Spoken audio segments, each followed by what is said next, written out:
final de esta primera jornada, de este encuentro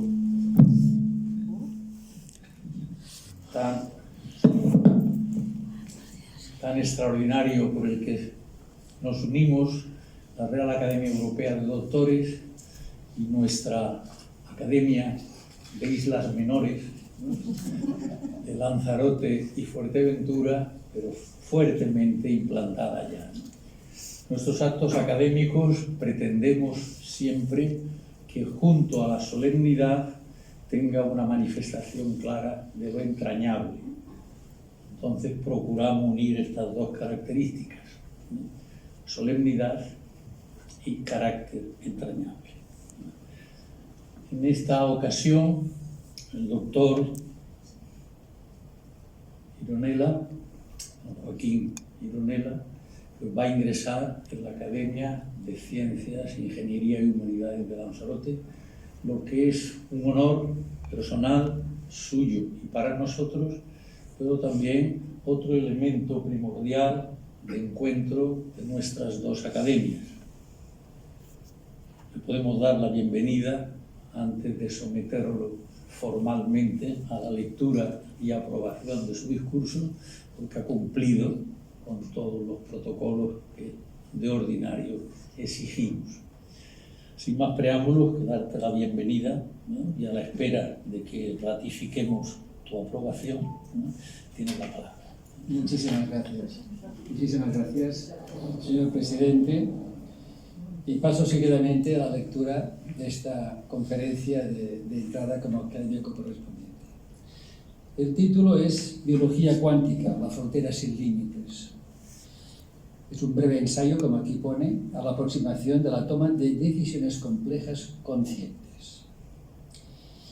Excelentísimo señor presidente, excelentísimas señoras y señores académicos, excelentísimas autoridades, señoras y señores.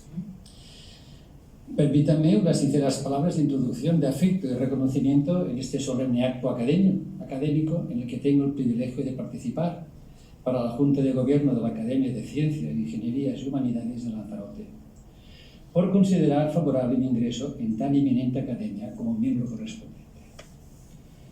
Mi querido y afable presidente, doctor Francisco González, la gratitud y el mucho afecto hicieron concebir la idea de este trabajo de ingreso en esta reputada y plural institución. Con gran entusiasmo y no menores ilusiones emprendí mi labor, pero a medida que fui adelantando en ella y comparaba lo hecho con lo que había creído poder hacer, debilitábanse unos y se desvanecían otros. Confieso ingenuamente, respetable y selecto público, que engañé el deseo, pero aún estando convencido de que mi exiguo trabajo no es digno para tan prestigiosa asociación, persistí en la idea de ejecutar una labor que fuese merecedora de la aceptación por parte de la Junta y de todos los miembros de la Academia. El trabajo es endeble y con poquísimo arte, pero está escrito con ilusión y espíritu de futuro. Sin grandes bellezas y no pocos defectos va mi discurso de presentación en forma y manera de breve ensayo, rogándoles que lo reciban con cariño, pues en él he puesto todo mi humilde conocimiento de casi 45 años de ejercicio como urocirujano. La siguiente, por favor. Sin pretender hacer un relato sencillo,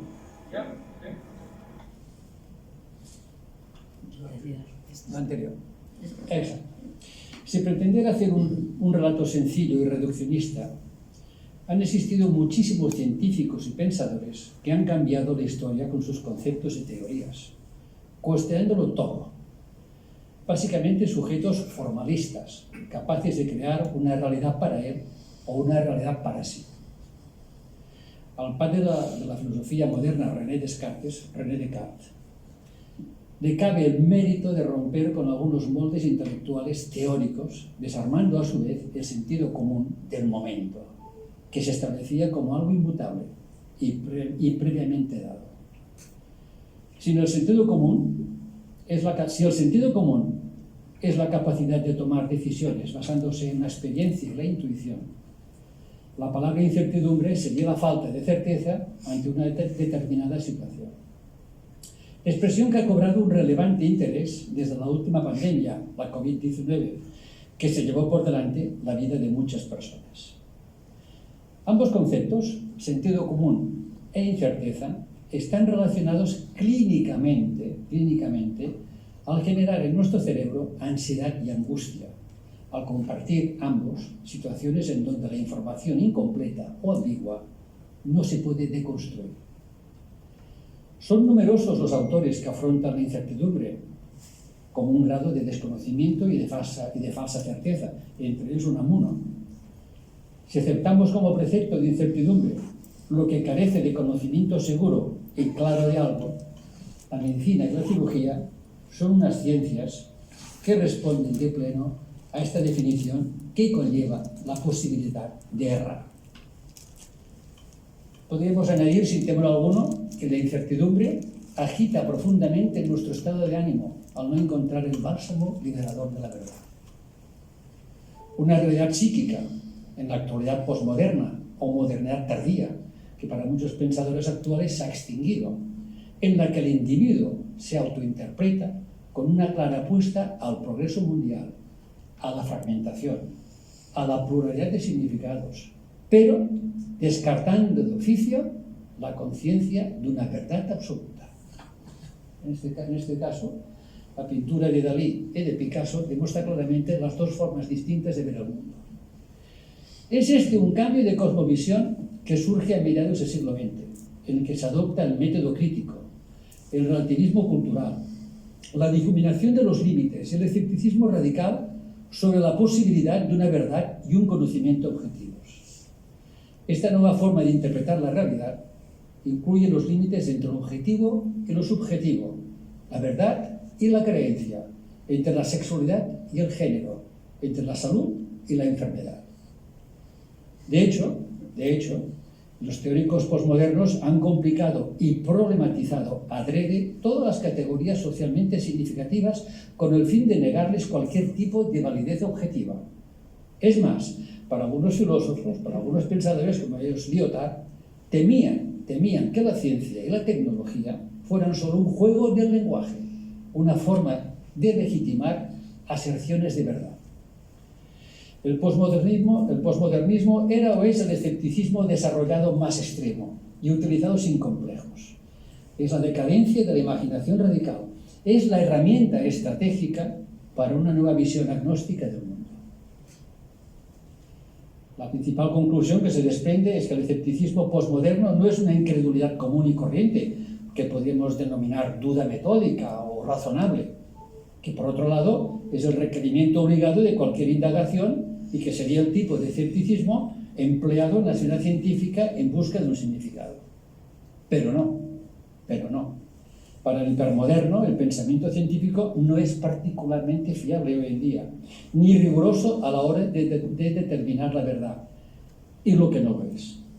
El razonamiento complejo sería para ellos, entre comillas, o de ellos, una metanarrativa, una suerte de paráfrasis, en donde el individuo desconfía de cualquier explicación o averiguación de este tipo.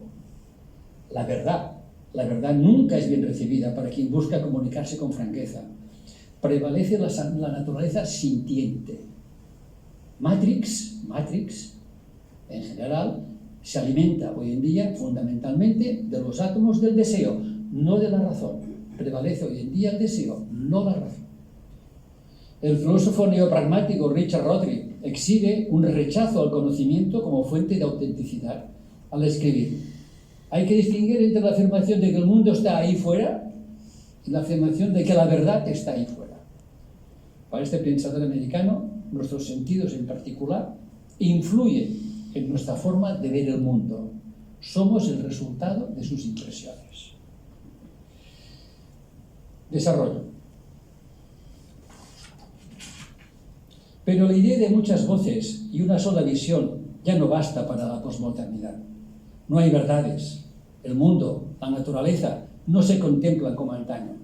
Es la duda legítima de todo, pero sin conocimiento profundo ni agregado. Es el pensamiento débil de Gianni Vattimo. Se rechaza la lógica por ser vista como un régimen autoritario, de verdad, y la realidad, un lastre. Una suerte de narrativa y relativismo que, por oposición científica no especulativa, la física ya anticipó a principios del siglo XX con la teoría de la relatividad, con la mecánica cuántica, con la incertidumbre, que conducen a la visión de otro mundo antiintuitivo, pero real, fragmentado sí, pero en partículas sometidas a fuerzas electromagnéticas. En fin, a una escala sin ficción, en donde las rectas se vuelven curvas y el tiempo se dilata.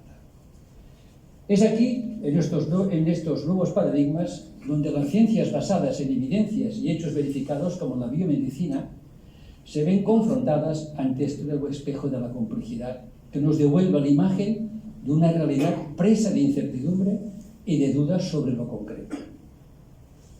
Tal vez sea el principio de indeterminación de Heisenberg, formulado hace casi 100 años, algo más de 100 años, el que nos acerca más y mejor a la nueva situación existencial en que estamos inmersos.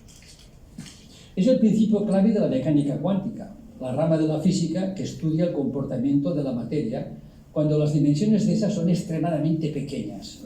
Y dice, cuanto mayor es la precisión con la que se conoce la posición de una partícula, con menos precisión podemos saber su velocidad y viceversa. Es decir, la realidad se construye dependiendo de la posición del observador y del colapso de onda obtenido en tiempo-espacio determinado. Dicho de otra manera, conocer el presente no es predecir el futuro. Conocer el cerebro no es conocer la mente, porque no podemos conocer el presente en todos sus detalles. Esta premisa, y desde la lente de la pluralidad de significados de la doctrina postmoderna, es la que nos adentraría paradójicamente en la condición cuántica de la biología, una disciplina, junto con la medicina, conformadas en estado permanentemente crítico, esto es, inestable, y con la necesidad imperativa de encontrar el necesario equilibrio físico-químico, base de nuestra existencia. Desde un punto de vista filosófico, la mecánica cuántica se podría afirmar que no solo influye en nuestra realidad cotidiana, sino también en cierta manera la materializa. En la práctica clínica, la siguiente, por favor, la física cuántica, aquí ven ustedes un vaso sanguíneo que está sangrando y con el láser se puede coagular instantáneamente. ¿Por qué? En la práctica clínica, la física cuántica ya es utilizada en tratamientos y diagnósticos sobre humanos. En el caso de la cirugía láser o fotocirugía, en que se aprovecha la cuantificación energética de los orbitales nucleares, se produce una luz monocromática visible utilizada como bisturí. Repetimos esta imagen, por favor. Bueno, aquí sale un chorro de sangre y con el bisturí este, que es el fotobisturí, que es láser, podemos coagular instantáneamente esta pequeña hemorragia intraprostática. Lo siguiente, por favor. Aquí vemos el bisturí de láser actuando directamente, vaporizando el tejido patológico que nos interesa eliminar en este paciente. Ni bisturí, ni hilo, ni aguja. Joules, fibras que se miden con micras y rayos láser. En la exploración física del paciente, la tomografía por emisión de positrones o la resonancia magnética son ampliamente utilizadas en la clínica diaria como potentes herramientas de diagnóstico.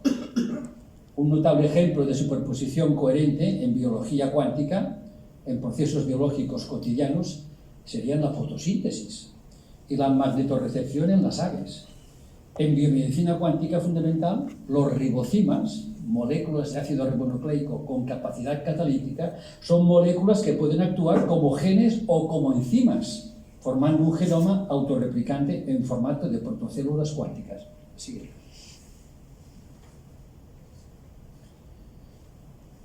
En la relación cerebro-mente se habla de la teoría computacional del cerebro, considerando tres cualidades: la superposición, la coherencia y la hibridación, en donde canales iónicos y voltaje eléctrico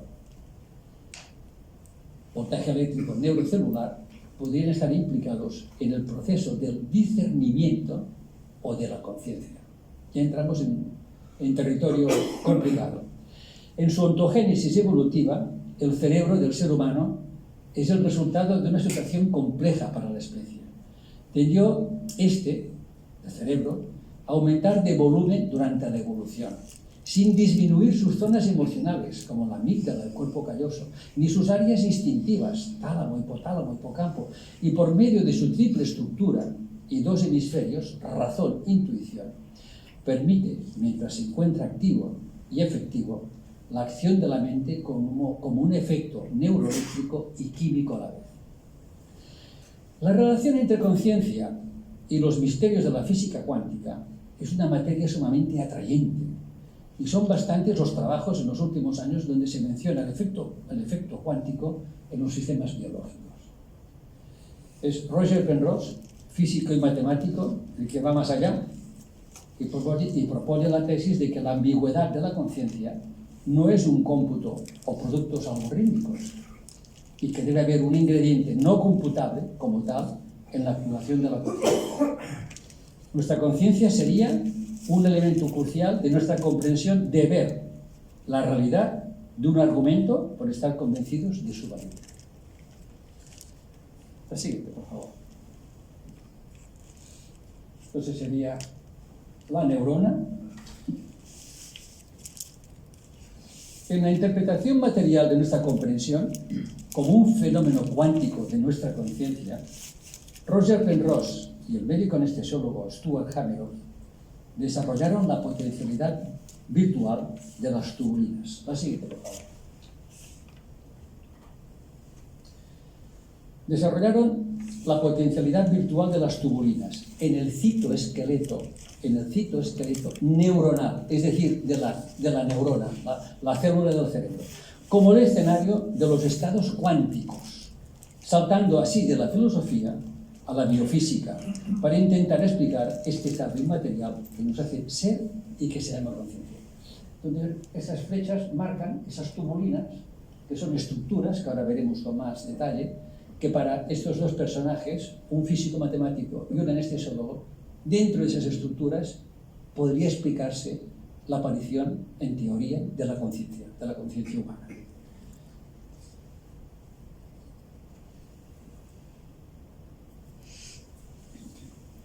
Sería, pues, en el citoesqueleto de la célula viva donde se produciría el fenómeno de la coherencia cuántica, o lo que es lo mismo, que el sistema puede estar en múltiples estados simultáneamente. Es este estado de coherencia el que permite a la neurobiología hoy en día comprender mejor las comunicaciones inter y extracelulares de la superconductividad. La aproximación neurobiológica de Hameroff sugiere que la caracterización genométrica de los microtúbulos aquí presentes, de estructura helicoidal de 24 nanómetros de diámetro interior, o sea, se pueden medir hoy en día, y que se extiende por los axones y dendritas neuronales, es en sí, la siguiente, por favor,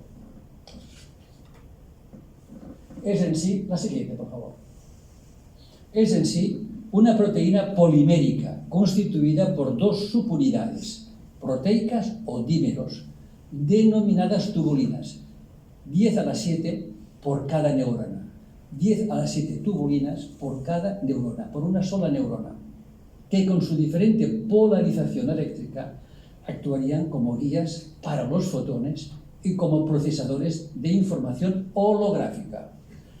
Aquí vemos el interior de una célula, en el citoplasma de una célula, no por fuera.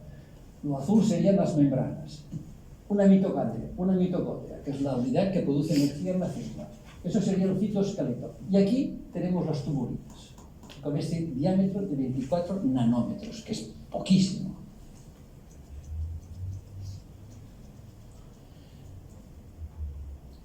El tema holográfico que he mencionado. Es un sugerimiento que el neurocirujano Carl Pribram va más allá, afirmando que el observador, nosotros, desconoce que su cerebro es un holograma y que interpreta el universo, que interpreta un universo holográfico, es decir, una representación virtual en 3D, que se superpone al mundo real, que no lo vemos. Observaciones teóricas, porque todo eso es teoría, reforzadas por Rafael Juste, que emulando a Calderón de la Barca en su obra La vida sueño de 1635, en donde aborda la libertad del ser humano para configurar su vida sin dejarse llevar por el destino, expone Rafael Juste, neurólogo que está en Estados Unidos, expone que el cerebro humano genera un modelo del mundo. Nuestro cerebro genera un modelo del mundo, nuestro, cada uno suyo. Un modelo de realidad virtual, fruto de 700 millones de años de evolución, para que el cerebro, nos sirva de predictor, que es nuestro gran problema, predecir el futuro, qué nos pasará, de lo que va a ocurrir. Un cerebro, el humano, que tiene un número de conexiones equivalente, importante detalle, un número de conexiones equivalente a 3 veces todo el Internet del planeta, con un gasto de solo 20 vatios, la bombilla más barata y menos potente. Es decir, con un bocadillo y una Coca-Cola, estimulamos el cerebro y 3 veces el Internet de todo el planeta. Baratísimo. O sea, las potencialidades del cerebro humano son increíbles. La siguiente, por favor. Eso sería una tubulina, una representación 3D con sus dímeros que hemos comentado antes, ¿no? Su estructura proteica.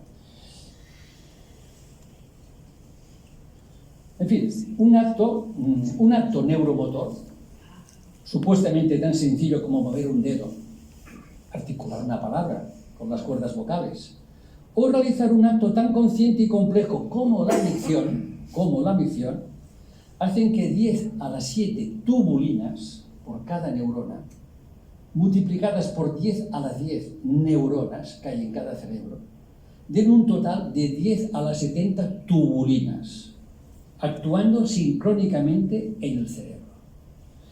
Magnitudes colosales de orden cuántico que en milésimas de segundo implicaría a la retroalimentación de los microcircuitos cerebrales de millones de células, en donde no se hablaría de bits sino de qubits, y que cada uno correspondería a un dímero de estos de aquí, superestructurándose en múltiples niveles de resonancia. Por todo ello, aún teóricamente, miccionaríamos cuando nuestra voluntad, cuando queremos, lo decidimos. Hasta cierto punto, los partidarios de esta teoría cuántica creen que algo mucho más profundo y críptico está sucediendo en los microtúbulos del citoesqueleto neuronal a nivel subatómico.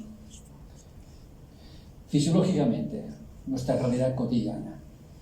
El cotidiano acto de vaciar la vejiga urinaria varias veces a lo largo del día es fundamentalmente un procesamiento recurrente de integración, de un acto de naturaleza refleja, pero que se inicia de forma voluntaria, patologías aparte.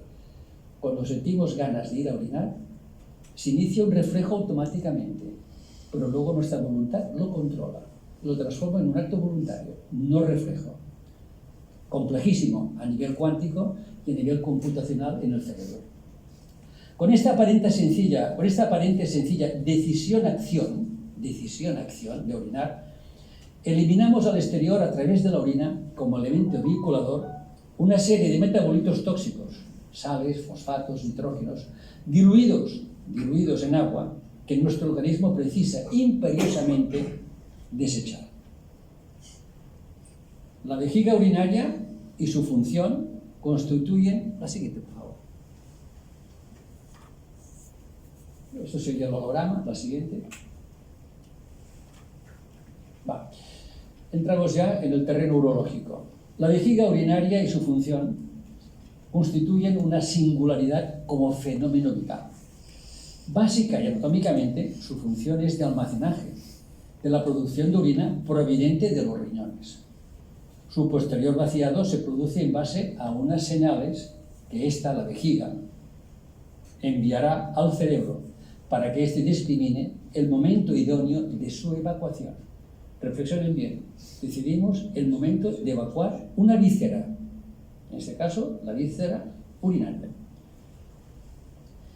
En la fase de almacenamiento vesical se aumenta progresivamente el volumen urinario a un ritmo de 25-125 mililitros hora, mientras que la presión intravesical se mantiene prácticamente constante, debido a las propiedades viscoelásticas de la vejiga, propiedad conocida como acomodación. Llega un momento en que el incremento del volumen endovesical originará un aumento considerable de la presión en su interior, que a su vez va a inducir la aparición de un estímulo aferente medular que generará una serie de eventos sucesivos en el cerebro, que son la sensación de llenado vesical, primer deseo miccional y luego más tarde un fuerte deseo miccional, donde cada uno de ellos se inhibirá o no según la voluntad del individuo. Pueden hacer lo mismo con el corazón, con los pulmones, con el hígado. No van a responder. O dejen de respirar, luego aguantarán 30 segundos. Con la vejiga pueden retener la orina, si quieren, hasta horas. El circuito neuronal sería este circuito que está muy resumido, que va de la vejiga a la médula y de la médula al cerebro. La siguiente, por favor. Aquí se ve un poco más. Aquí vemos el cerebro o el encéfalo con sus centros miccionales. El circuito neuronal que controla la micción es complejo y está muy distribuido. Es curioso, la micción tiene una distribución neurológica muy compleja. La inervación central en el encéfalo, en el cerebro del tracto urinario inferior, no digo superior, que sería el riñón y los uréteres, el inferior es vejiga y esfínter, está conformada por una amplia y sofisticada red de conexiones, nivel medular, nivel córtico-subcortical y el ponto mesoencefálico. Ya estamos arriba, en estructuras superiores, en el encéfalo.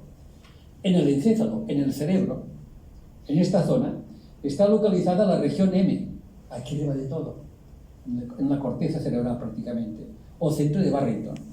La región M, implicada en el mantenimiento del tono esfinteriano, muy importante tener en cuenta el tono esfinteriano, con ramas a otro núcleo, el núcleo de Nuff, encargado de la inervación de los músculos del recto y del esfínter uretral. Hay que separar vejiga de uretra, porque cuando orinamos hacemos contracción vesical y relajación de esfínter. Es muy complicado hacer esto a nivel, digamos, fisiológico. Cuando esto no va bien, por supuesto, es patología. También el cerebelo participa en la micción en varias funciones, como el mantenimiento muscular del suelo pelviano, básico, elemental para el control de la continencia urinaria en hombres y mujeres, y en la coordinación entre las exquisitas funciones de contracción y relajación, porque contraemos y relajamos.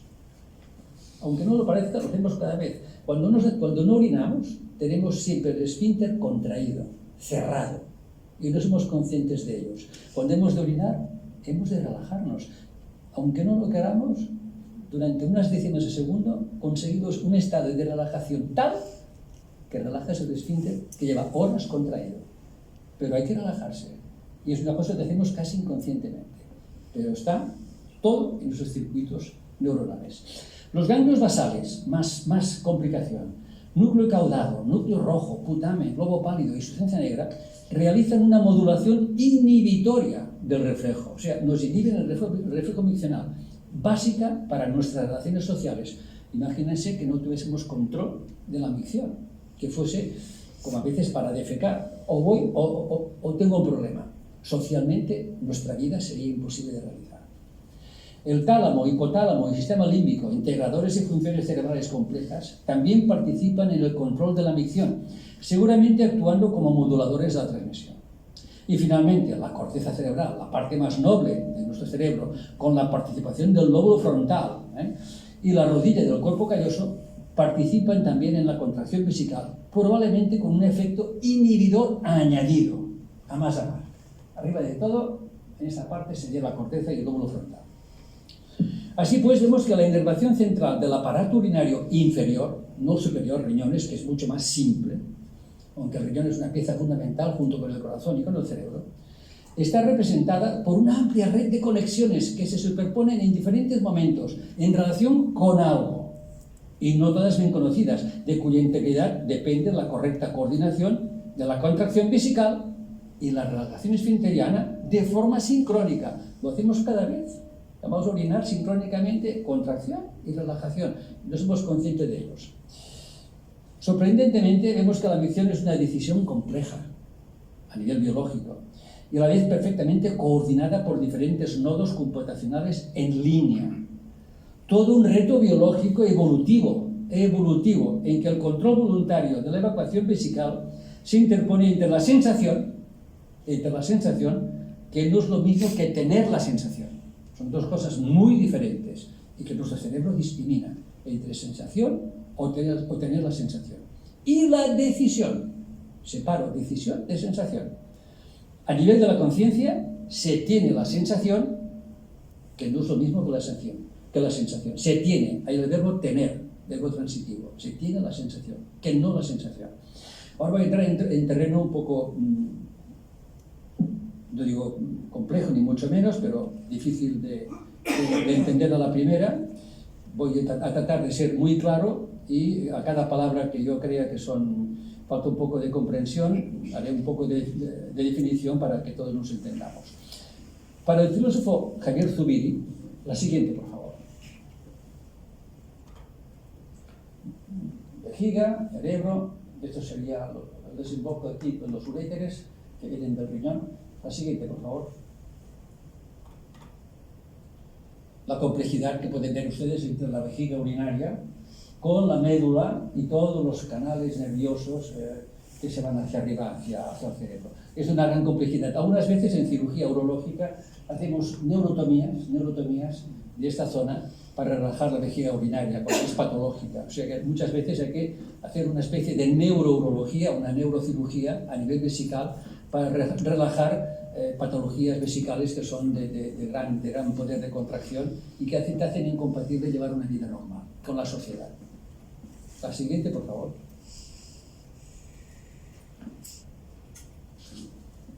Javier Zubiri. Para mí es un filósofo que es casi médico también, porque es que he tenido ocasión de leerlo y releerlo, ¿no? Unas 50.000 veces y realmente es un peso pesado, y ayuda mucho a entender esas situaciones.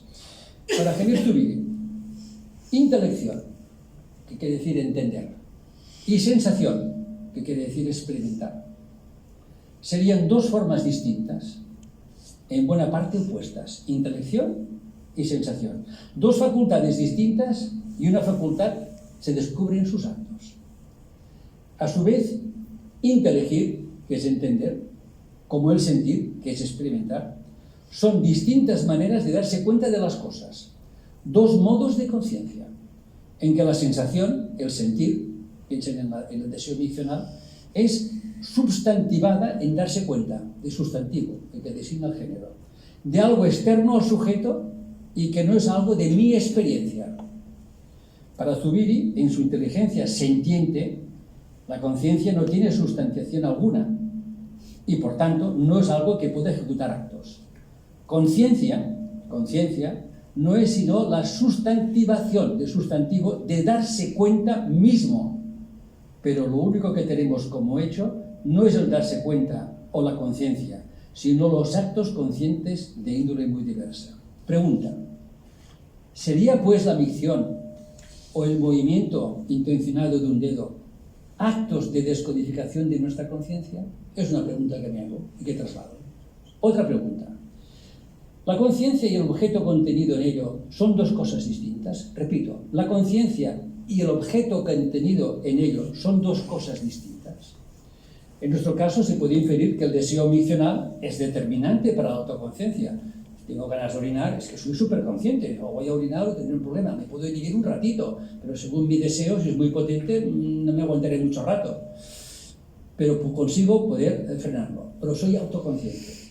Es darse cuenta de algo que está presente, mi deseo miccional, en la conciencia, en mi conciencia, no en mi mente o en mi cerebro, no, en mi conciencia. Me doy cuenta porque la cosa está ya presente. Percibir es ser pensado, para luego ejecutar voluntariamente el acto. Tal vez acciones que constituirían para Zubiri actos de una especie de superfacultad que sería la conciencia. El pensador profundiza que en el alma del pensamiento y de la conciencia, y en mi modesta interpretación, acierta al afirmar que darse cuenta de algo es que ese algo está presente en la conciencia. Me doy cuenta que tengo ganas de orinar porque está presente aquí arriba, en mi cabeza. Me doy cuenta porque está presente. Tal vez hablaríamos a nivel cibernético de una suerte de retroalimentación conceptual de nuestro pensamiento a diferentes niveles del intelecto, que finaliza en el darse cuenta de algo que ya está presente, algo de lo que yo estoy dándome cuenta y que no es en y por sí un acto. Me doy cuenta, pero todavía no lo convierto en un acto, todavía no voy a diccionar qué es el acto. En nuestro caso, el acto sería vaciar al exterior voluntariamente la víscera urinaria. Una víscera, tenemos control, no lo parece, pero es una víscera que controlamos con nuestra mente. Repito, no van a controlar el hígado, ni el pulmón, ni nada, van por libre. La vejiga no.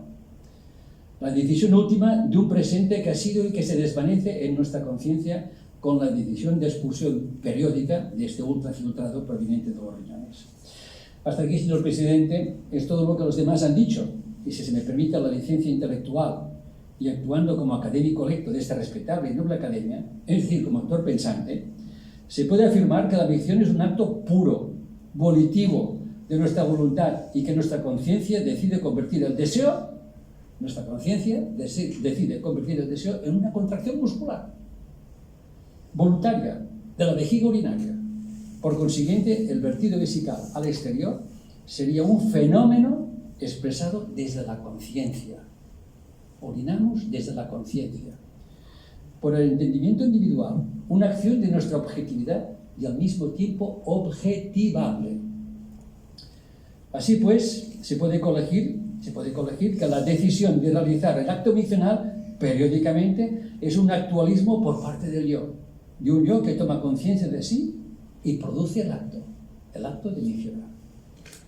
El vaciamiento de la víscera vesicourinaria sería una necesidad de decisión libre, una concreción del pensamiento, una intención, una experiencia consciente de algo actual.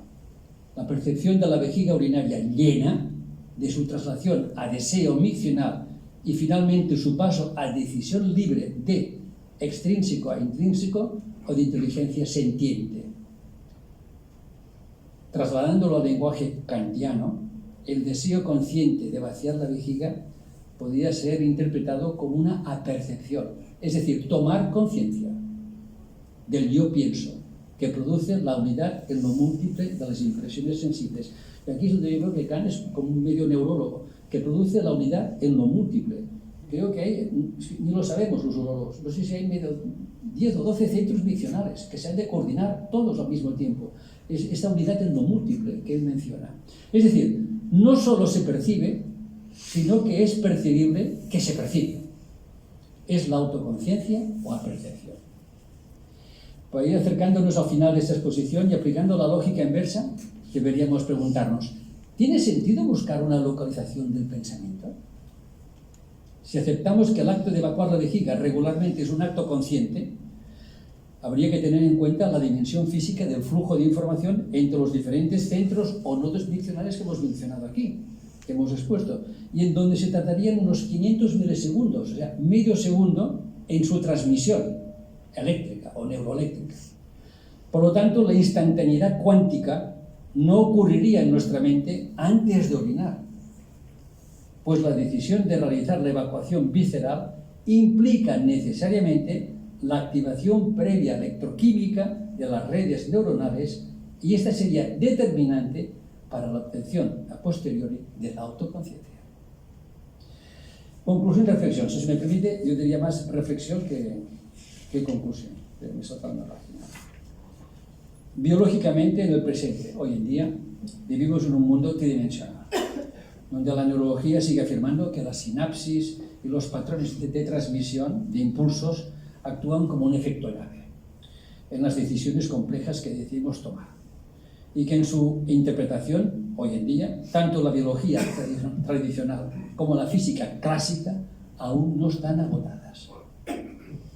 Esta aproximación científica de la conciencia en la toma de decisiones complejas, provisional en el presente, por supuesto, invita a la reflexión, pues paradójicamente refuerza de manera paradójica la visión antirrealista y deconstructiva del presente en que estamos inmersos y que hemos mencionado al inicio, de que vivimos en un régimen de puras apariencias, que vivimos en un mundo espectral, retiniano, muy visual, donde la verdad objetiva no existe, que el pensamiento científico no es particularmente fiable y que la imprevisibilidad es una realidad cotidiana y de que nada es determinante. Pero en la vida real de los humanos, el acto de orinar, como muchos otros, además de un propósito, para mí, propósito, palabra mágica que enlaza directamente con la conciencia, es una verdad tangible sobre una realidad objetiva y que se ha iniciado con el preaviso de una palabra de fuerte contenido emocional, el deseo. Tenemos ganas de orinar, porque siento un deseo de ir a miccionar. El vaciamiento vesical es un hecho fisiológico, de un acto finalista, definido y definido en el tiempo, pragmático, muy pragmático, realista, muy realista, además una fuente de placer, muy realista. Orinar produce placer, orinar genera placer, si no, no tendremos ganas de ir a orinar.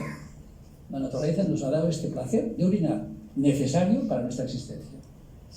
Es simplemente una realidad formal que va de suyo, que sale de nuestro cuerpo, rubricando que existe también un yo material. Orinar, a mi modo de entender, nos refuerza nuestro yo material. Existo. El urólogo francés Jean Guyon, del siglo XIX, contemporáneo y amigo de nuestro querido Joaquín Albarrán, decía: orinar o morir, porque el no orinar antaño era causa de muerte.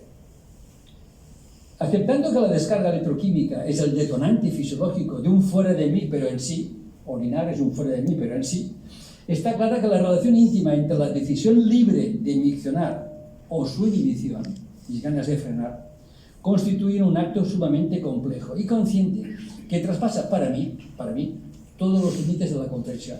Como médico y como urólogo, si nos preguntan qué es la micción, todavía en el fondo no lo sabemos. Todo esto que estamos hablando es un poco especulativo, pero con una base. En definitiva, se puede arguir, a pesar de la materialidad de los actos, no cosas, que la conciencia humana es hasta estos momentos una entidad liberada de limitaciones físicas, empíricamente inobservable, una dimensión oculta que excede con creces las capacidades neuronales. La siguiente, por favor. La conciencia sería como una propiedad saliente, irreductible a lo físico, que actuaría como un propósito en el que todo es más que la suma de sus partes. La experiencia consciente es experimentar interiormente las cualidades sensibles de algo. A pesar de que la teoría de Penrose y Hameroff, que antes hemos mencionado, carece de suficiente evidencia experimental, es así, y de la oposición relativista y apática del hombre hipermoderno, descreído, sentimentalista y expuesto a sus fuerzas anímicas en el que todo está permitido, en el individuo actual prima sobre todo la sensibilidad, lo que se siente, y no el alma integradora sentiente de Zubiri, la única potencia que percibe y experimenta los datos sensibles, mientras que el simple sentir nos ciega a todos lo que hay en nosotros mismos. La trascendencia y la reflexión no solo es racional, sino emotiva, dada que la dificultad de razonar la conciencia / conciencia, conciencia con S o conciencia sin S, nos transfiere inevitablemente a una hiperdimensión que plantea al materialismo un desafío intranquilizador y elocuente al mismo tiempo. La visión de que la mente puede reducirse a procesos físicos no está aclarada ni mucho menos por la ciencia moderna. Es más, si el fenómeno de la conciencia no se puede explicar completamente, de que es una frontera sin límites, nos sugiere que nuestra comprensión actual del universo es incompleta. El legendario rey Midas nunca conoció el tacto de la seda ni la fuerza emocional de un beso, ya que todo lo que tocaba se convertía en oro. Así estamos los humanos, aprisionados en la misma situación que la de Midas. No podemos experimentar directamente la urdimbre de la conciencia porque todo lo que tocamos se nos convierte en materia. En el actual paisaje humano de incredulidad, tan alejado del conocimiento de uno mismo, se mueve el hombre contemporáneo. Un marco psicosocial donde impera un racionalismo sin certidumbres ni espíritu crítico, del que Jung afirma que nos deja al intemperie del absurdo y de lo injustificable. Un ser humano que solo constata lo evidente, en donde lo arbitrario es igual que razonar, y los hechos solo interpretaciones, sin ningún atisbo de imaginación o de error. Permítame concluir con una epifánica y elaborada visión, señor presidente, premonitoria, sobre el acto de tomar conciencia del insigne pensador y también muy olvidado Gómez Pereira, en su formulación de 1554. Lo diré poco a poco. Se dijo hace ya 5 siglos. Gómez Pereira influyó mucho en la filosofía inglesa y francesa. Conozco que yo conozco algo. Todo lo que conoce es. Luego yo soy. No les diré más. Ya saben que se apropió de Hugo todo esto. Desde un punto de vista evolutivo diferenciador con otras especies, se podría inferir fácilmente la siguiente frase: orino como existo. Tienes un punto.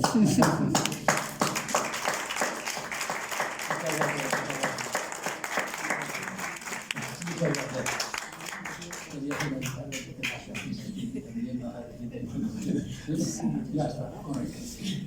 Bueno, creo que hemos asistido a un verdadero acto solemne en el que el doctor Gironella nos ha dado una lección magistral, no solo de urología, sino que desde la urología, desde el conocimiento médico, científico que él posee, pues abarca el mundo entero del pensamiento y de la realidad.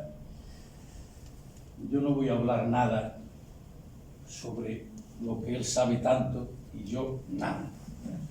Pero a tenor de su discurso, como es usual en nuestra academia, después de darle los aplausos que merece por su esfuerzo, por su entrega, por su dedicación, soy conocedor de los esfuerzos y de la ilusión que ha puesto por ofrecernos este regalo intelectual, pero sí de algunas cuestiones, vamos a decir, marginales, pues sí quiero hacer algunas alusiones.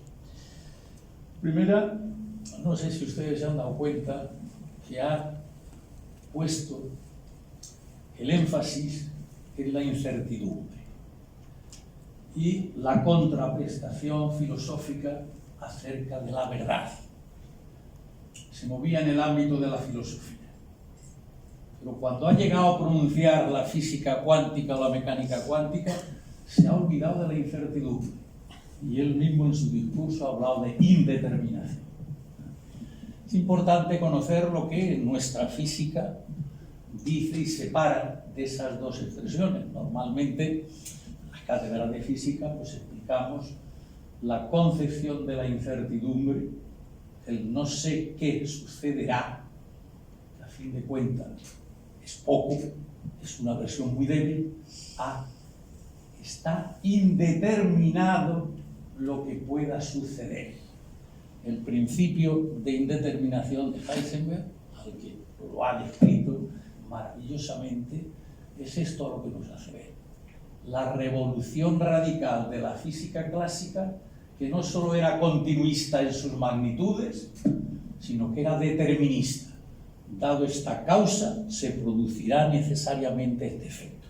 Y esto es lo que se ha roto, ¿no?, con la física del siglo XX en su versión cuántica. Dada esta causa, no sé lo que puede suceder. Y entre las diversas posibilidades del poder suceder, encima, no todas ellas son equiprobables, sino que una puede tener una alta probabilidad de realizarse, otra menos otra. No solo es incertidumbre, sino, como muy bien nos ha dicho, es indeterminación. Se ha acabado el reino de la física clásica, la ciencia por excelencia que llamaba Ortega, ¿verdad?, la gloria de Occidente, lo único que separa a Europa de todo el resto de los países, la reflexión científica. Eso que va desde Galileo hasta Newton, eso hace Europa, que ahora, nos decía él, está temblando bajo nuestros pies. La física cuántica y la relatividad, que también nos la ha comunicado. Me gustaría seguir por aquí porque es lo que estoy. Bueno, segundo aspecto que creo que es bueno al hilo de lo que nos ha contado y al margen de la urología, porque eso es perfecto todo. Ha citado Eros. Es la máxima figura de la ciencia y de la filosofía del siglo XXI.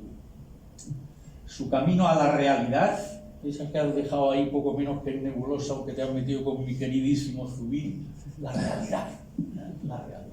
Camino a la realidad. La obra cumbre de la filosofía y la matemática, 1000 páginas en la versión castellana, no se asusten si 600 son de matemática elevada, basta con leer las otras 400 dando salto.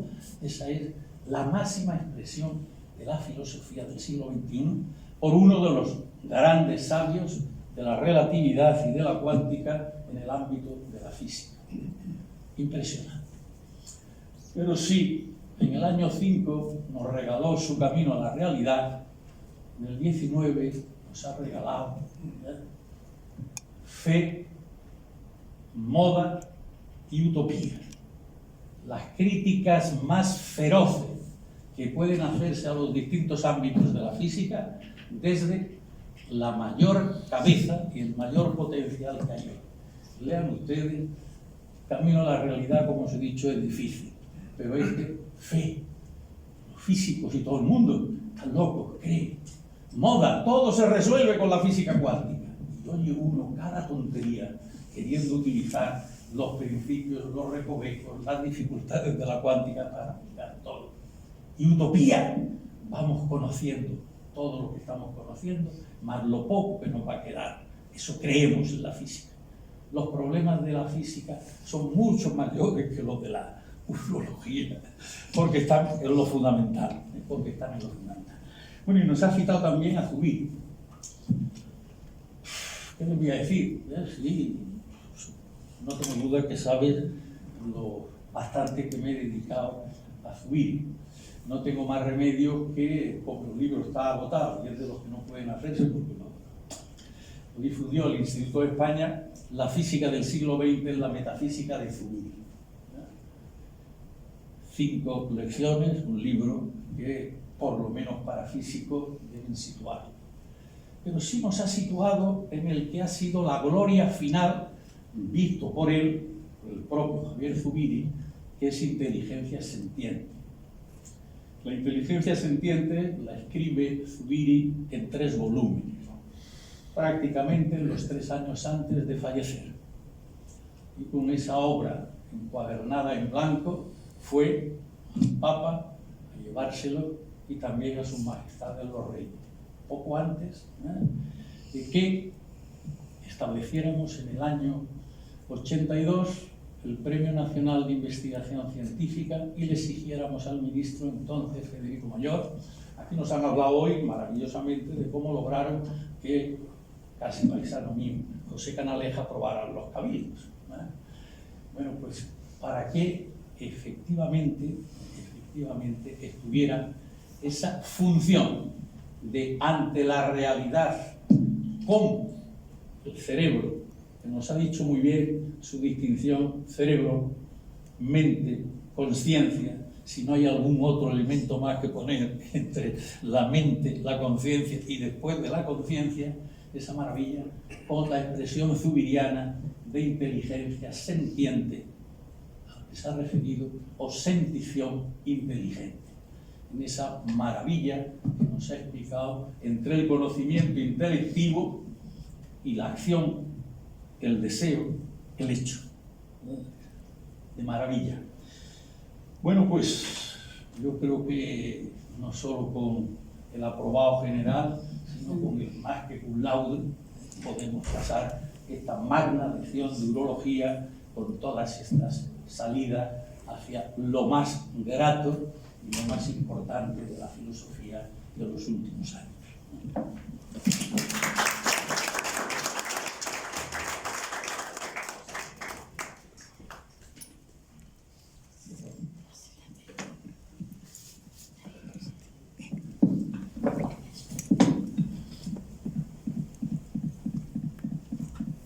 Doctor Ironela, ingredere afferent. Entra, sigue aportando tu sabiduría. Largire exit. Y al salir, difúndela.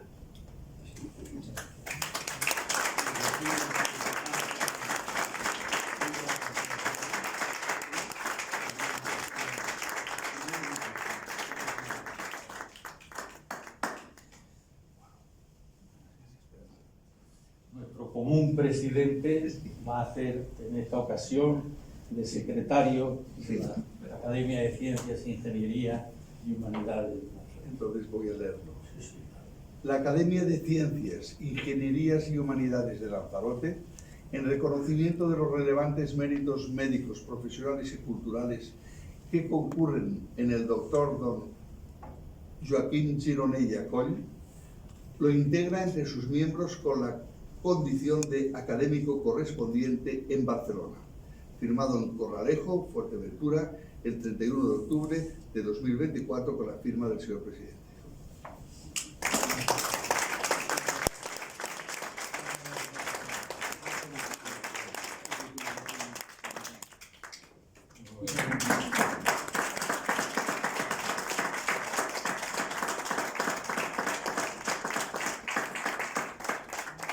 Vamos a proceder a la firma del presidente.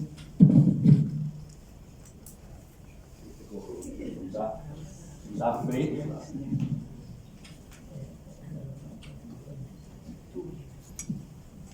Un nuevo académico.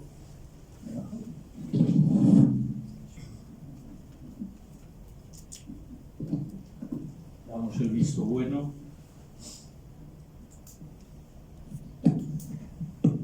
Ruego, por favor, a los académicos presentes que firmen. ¿Cómo consigues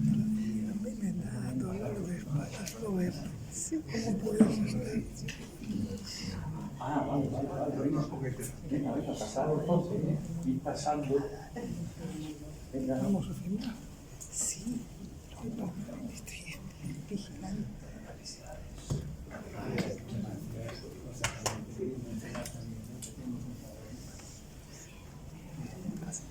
¿Qué quieres hacer una pregunta?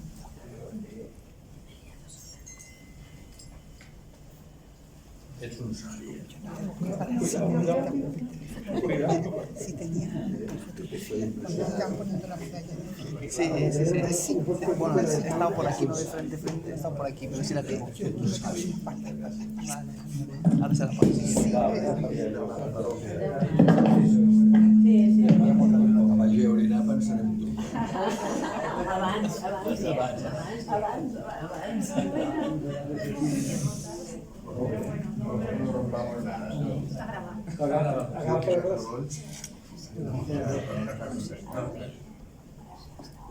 Bueno, no vayáis, todos los académicos aquí delante para las fotos de rigor.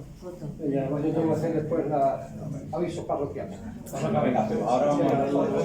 A ver, poneros por ahí. A ver, tú en el centro. Venga, vamos delante. Esta es tu fiel. Muchas gracias.